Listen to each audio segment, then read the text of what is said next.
The Olympics and Paralympics are, without doubt, the biggest peacetime policing operation and challenge the police have ever had to deliver on. I think a bigger one is I've got to tell you about it in 9 minutes. I'm not quite sure how I'm going to do that. Lots of things I'm going to say will be some of the stuff that Robert has said already, but that's about the strength of the partnership. And the reality is the Games have not been to date and will not, by its conclusion, have been delivered by one person or one organisation. But it's a group of people who've all come together, shared understanding, shared vision, and made it work, and had to be very flexible as we've done it, because we have had some challenges on the way, and we've had to be flexible to respond to those challenges. And as I've got on my slide, yes, 5 days before it ends. We haven't concluded this. If I was the opposition, this is the time I would be coming for us now. When we are complacent, when we think we've got it all done, this is the time when I'd be coming and looking. So our job at the moment is to keep all of our collective staff motivated so they're still doing exactly the same job they were doing on day one. And day one, for many of them, was something like 114 days away or ago. The Games have impacted on every single police service in the country. There are, although the vast majority of it in London, 70% of it, there are 12 Olympic venue forces. So there's 12 places where they've actually got venues where they're having to deliver a policing operation. But on top of that, we had the torch running around the country for 70 days prior to that required us to work in new ways, new regional collaboration in a way in which we haven't done before, bringing together a consistent policing operation to deal with that torch. There is the impact of parallel events that have taken place across the country. Government has been keen to ensure that the Olympics are not just celebrated in effect in and around Olympic venues, but elsewhere in the country, with live sites, other events taking place, all of those potentially becoming a security risk or threat that we have to make sure we put an appropriate policing operation around. And the final area for us, I suppose, for the impact on the service is the impact of mutual aid. The Met has done this with something in the region of 10,500 police officers on peak days. In total, policing the Games required 14,500 police officers. The Met couldn't do it on its own. Dorset, one of the other venue forces, couldn't do it on their own. We required mutual aid to come and assist us. For London, that was in the region of 4,000 officers on a daily basis brought from across the country, holed up in university accommodation that we managed to get hold of, a massive logistical challenge in moving them up and down the country, basing them here, feeding them here, getting them looked after welfare-wise, and then put out on the plot to do the job we want them to do. And one of the team described to me the logistical challenge. If we gave a bus ticket out to every person we've had to move in the last period, it's 1.8 million bus tickets we've had to give out. That's the scale of the challenge. I'm not going to tell you how many sausages they've had to cook to look after these people, but it's a hell of a lot of sausages. So a massive impact on the service, but the service has stepped up to the mark. Service has worked together as one to deliver it. The approach that we've adopted, obviously Robert's talked about the strategy, the concept of operations, the risk assessment that we've got. That is the underpin or the overarching strategy. These are a number of approaches. So we've got a consistent approach which everybody is working to, which builds on what we know that works. Stuff that we do day in, day out across the country, delivering very, very good sporting events.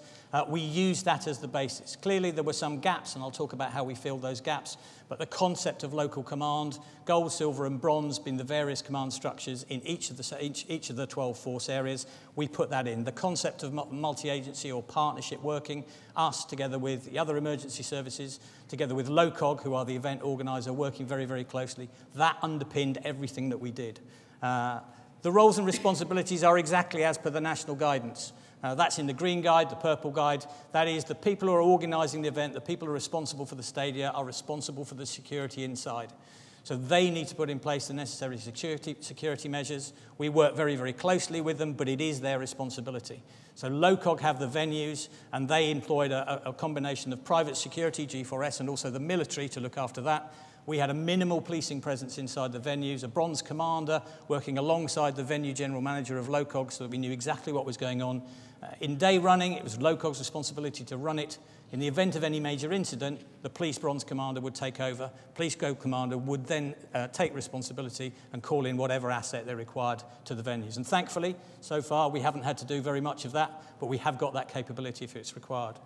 The vast majority of the policing asset across the country, that 14,500, is deployed outside the venues, on the public transport infrastructure, in the crowded places, in and around the other parallel events, making sure that we've got an appropriate policing response that is there, capable of responding to anything that's required, and can go anywhere, but is not getting in people's face.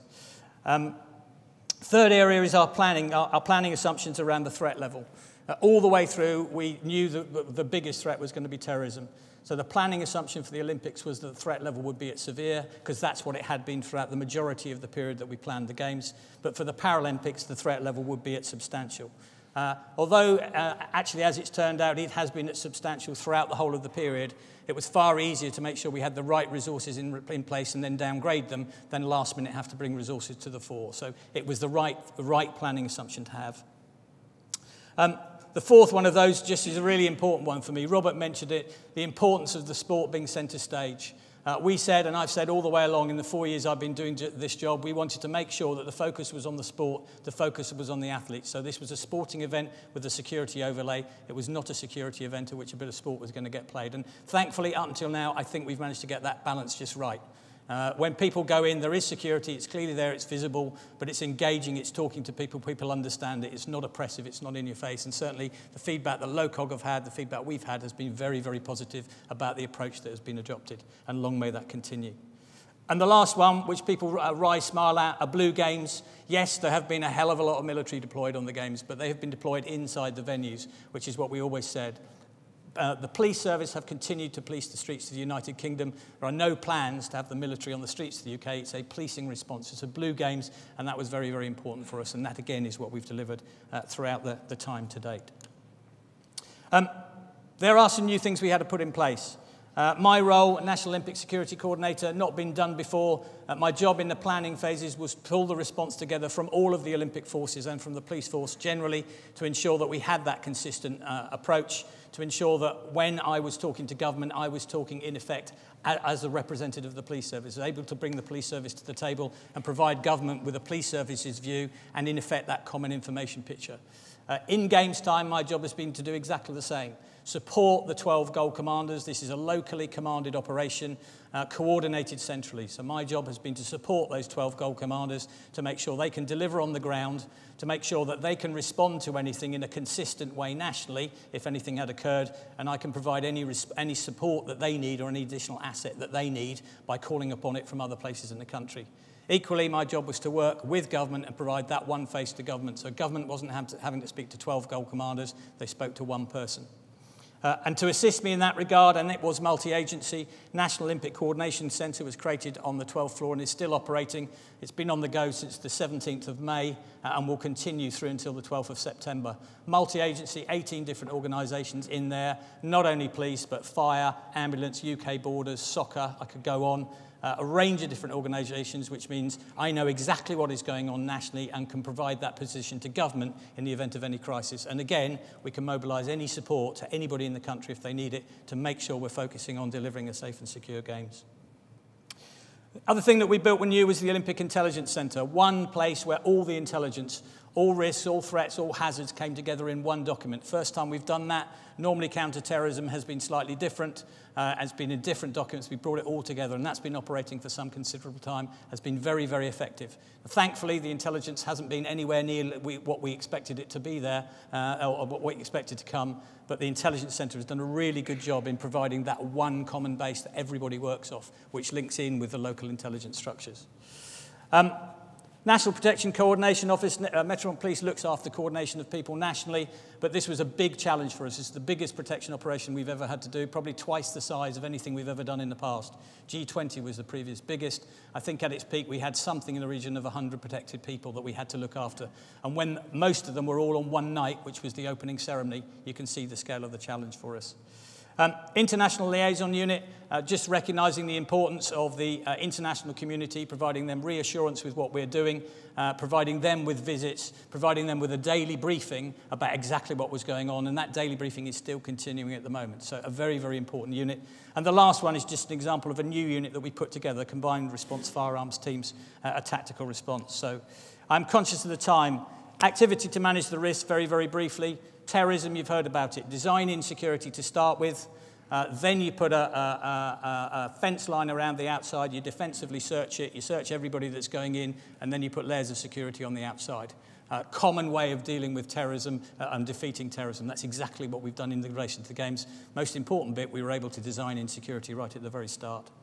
Criminal activity, lots of work been done by the Operation Podium team, started in 2009, targeting those who are in the initial stages likely to commit fraud in and around the building, working closely with ODA and LOCOG, and then focusing on serious and organised crime that might have done ticket touting, counterfeit tickets, the organised packages, all the stuff on the internet, because people still believed they could get a cheap ticket on the internet, even up to the last possible moment. So lots of work done by the Podium team, many, many arrests made in the Olympic Games, not nearly as many in the Paras.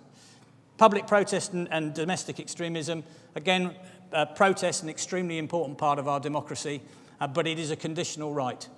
You have to do it peacefully and you have to do it lawfully. Right from the very start, we engaged with anybody who was intending to protest. We put protest liaison teams alongside them to say, if you want to come out and protest, work with us, because you have that right to protest, but you don't have the right to disrupt the games. And we will stop you from disrupting the games. You don't have that right. And we signalled our intention right at the very start with the torch on the first day about how we intended to do it, and did it all the way through.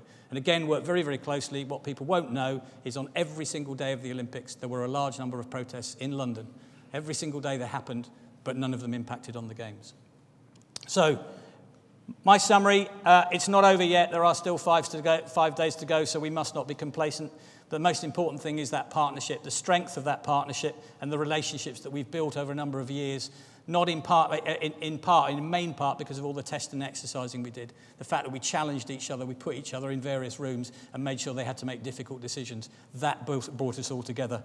And the importance for me of, whilst you have got an overarching strategic framework that you're all working in, you do, when the crunch time comes, need to put in flexible solutions at a local level, which is certainly what we had to do right at the very start of the Games.